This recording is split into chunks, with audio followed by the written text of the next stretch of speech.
Get on thetrunk.com and be heard.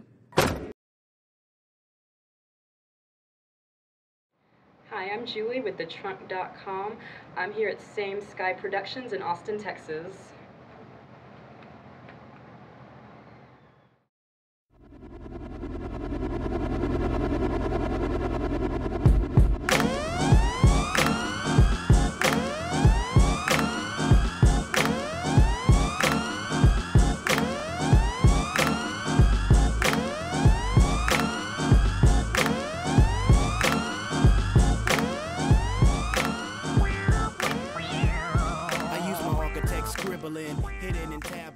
Hi, I'm Julie with thetrunk.com. I'm here today with T-Double, Austin hip-hop ambassador. He has done a lot of things and has continued to do great things for hip-hop in Austin. He has just won the 2010 Hip-Hop Artist of the Year from the Austin Music Awards, made the cover of the Austin Insight, and is just going to continue to do great things for hip-hop in our city. Here he is today. What's up, Julie? It's good to be here with you. What's happening? Great. How are you doing today? I'm good. Good. Great. So you've been in the hip-hop industry in Austin for roughly 20 years now. Is that correct? Right.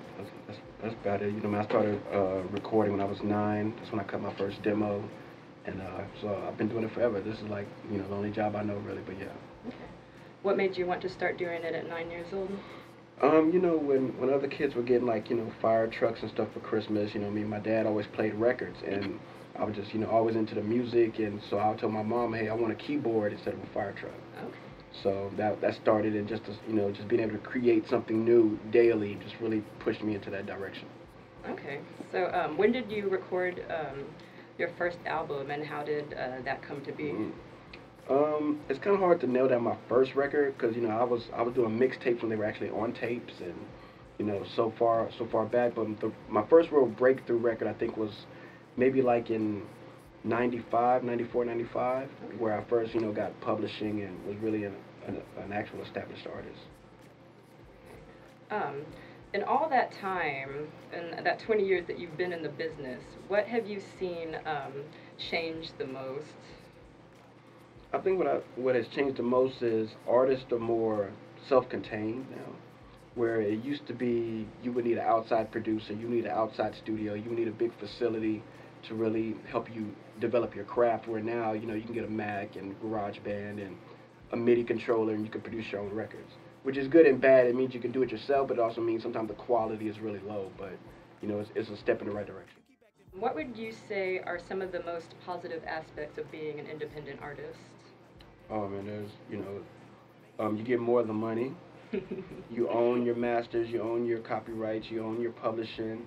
You can really route your own tours. You just really can decide how to work your brand, how to develop who you are without somebody saying, no, you should really do a pop song, or no, you should really do this and that. You can do it how you want to do it and make it more for the people, so if they appreciate it and they like it, then they'll buy it and they'll support it. So there's so many endless things on the list for being independent. Okay, would you say there are any negative aspects to it?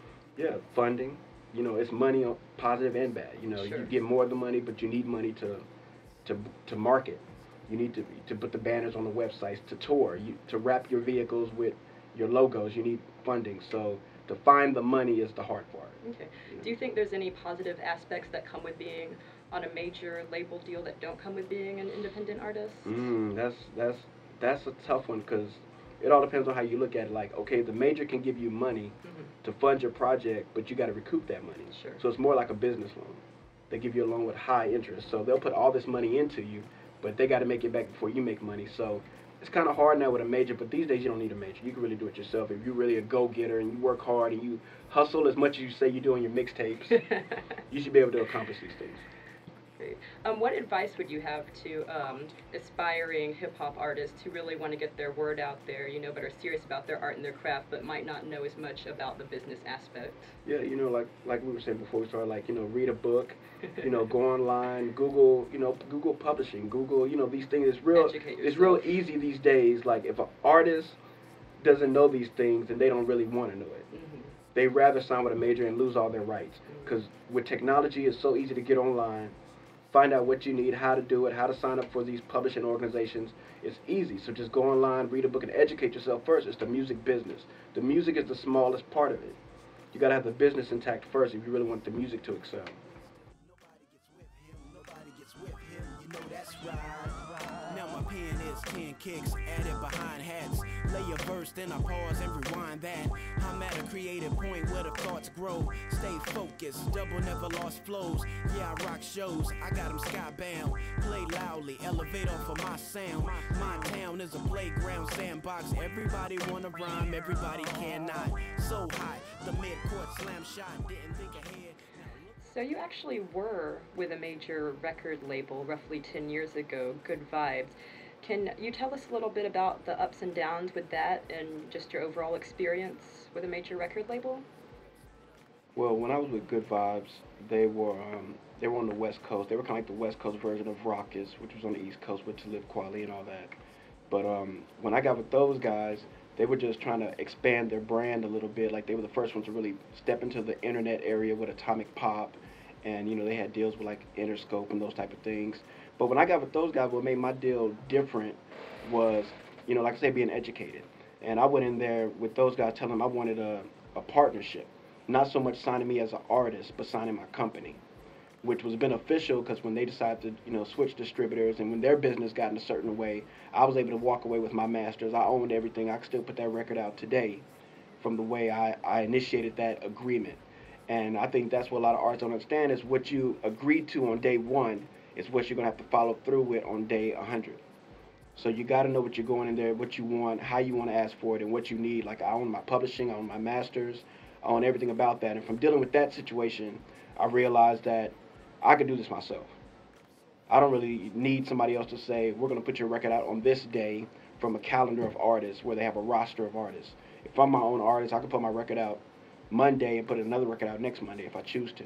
So it really taught me how to really hustle and really get out there and really make things happen as far as an independent artist and owning your rights and really seeing how the business works. Like it wasn't a bad situation for me. Like most artists, when you get signed, you're going to get got. The labels are going to get you. They're going to, go for whatever rights you have. But I was lucky that I knew what to ask for. And I was dealing with a company that was willing to give me what I asked for at that particular time because they wanted to expand their brand. So they needed me as much as I need them. Whereas now in the music industry, artists don't understand that the labels need them more than they need the majors. You know what I mean? A major cannot sustain itself without talent. So if the artists decide that they don't want to record anymore, the labels will crumble.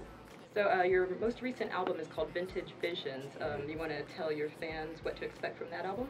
Vintage Vision is my 15th album. It's more of a jazzy feel to it. All my albums are about lyrical. I produce all my own music.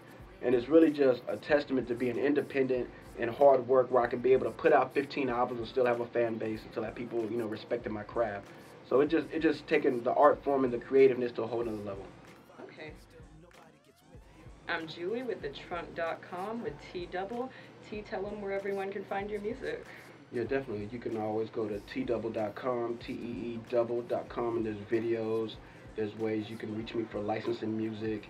You can check out the bio. I've worked with Dale Punk, Sapien, AC Alone, a lot of people on there.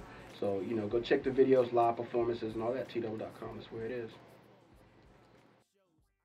Get on TheTrunk.com and be heard.